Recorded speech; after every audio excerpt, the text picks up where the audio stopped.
Okay, morning Romania.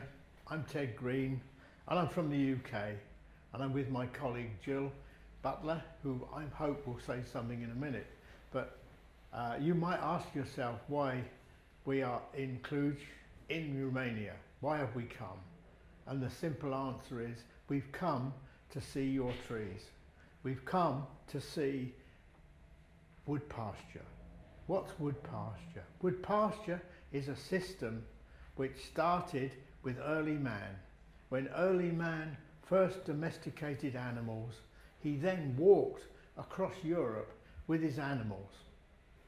It was called pastoralism, and that's, I can't say the word very well, but what it meant was that way before he ever became a farmer and settled down, he was a nomad, and he walked around with his animals, visiting different areas when the trees and the bushes and the we call it pasture or meadows or whatever, the rich, herb-rich pastures were in the right condition. He learned that, and he learned to live in that system. It wasn't the dense forest. Most of Europe was wood pasture, and even today some of those wood pastures, especially here in Romania, I have to emphasize that, especially in Romania, those wood pastures still exist, and not only do they exist, but they're using virtually the same animals. Maybe not so many sheep. We would like to see far more cows for beef and milk, and that traditional system carry on. So what does it prove? If those animals are still living on that land, it means it's sustainable. It means it's a proven sustainable system, whereas modern day farming is not proven, and modern day farming has evolved to rely now on chemicals made by man. It's not sustainable, and we cannot blame the past, but we have to look to the future. And wood pasture is a way of showing people how a system can work, where you take products off the land, but it still remains sustainable, and it doesn't have to rely on man-made chemicals.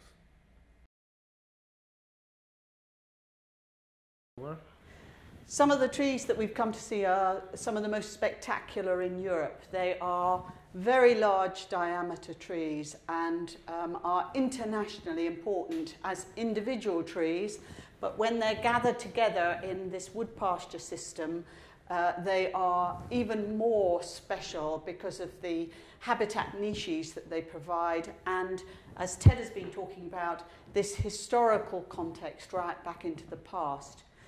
This process, these wood pastures have two main threats. One from the agricultural side, and that's partly to do with some of the common agricultural policy systems where the trees are seen as taking up good agricultural land or stopping cultivation and causing a problem from the agricultural perspective. So farmers tend to disregard them, or where they are abandoned and the grazing animals are taken out, the grassland regenerates with masses and masses of trees, and then the foresters want to turn these areas into dense forest. And the value of these big open-grown trees is completely overlooked. It's a really typical natural system for these trees to regenerate in little bits of thorny protective scrub in the open spaces, and without the grazing animals and the thorny scrub, which then allows the trees to grow up into being big old trees, without that whole system, we lose the dramatic biodiversity value. We are finding many, many species new to the world in looking now at these wood pasture systems.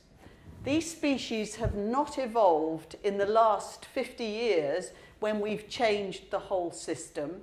These species evolved with this system through eons of evolution, and they speak to us of a really natural system, because they are not just from insects, they are from fungi, they are from lichens, they are from birds. They are all together make an incredibly important, unique type of overarching habitat, out of which we have separated the agricultural system and the farming system, and out of that we've separated out the dense forest, and this marvellous open system with grazing animals, scrub and trees is gradually shrinking and disappearing. But in Transylvania we have some of the best representative examples in the whole of Europe. You mentioned Trees Romania and the organisation and what's going on, why we came. And one of the best ways of drawing attention to the importance of these systems is to look at the trees.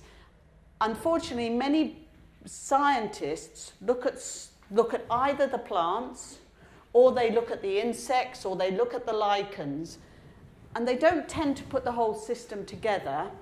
And also they don't look at the tree. And it's very easy to walk into a system and see the trees, because they're there all year round and they're very, very obvious, and they are spectacular. These old trees we can count in terms of thousands, whereas if you look at the total tree population of Europe, it's billions. So they are a very small number of the relic of the old, and through these trees we can draw attention. And one of the great projects that's happened in Romania is the Remarkable Trees of Romania project, in which we're gathering, or through TB's activities and the Pagani Havash project, etc., we are managing to identify and map the most important trees and the concentrations, and they are appearing in the old Saxon area of Transylvania.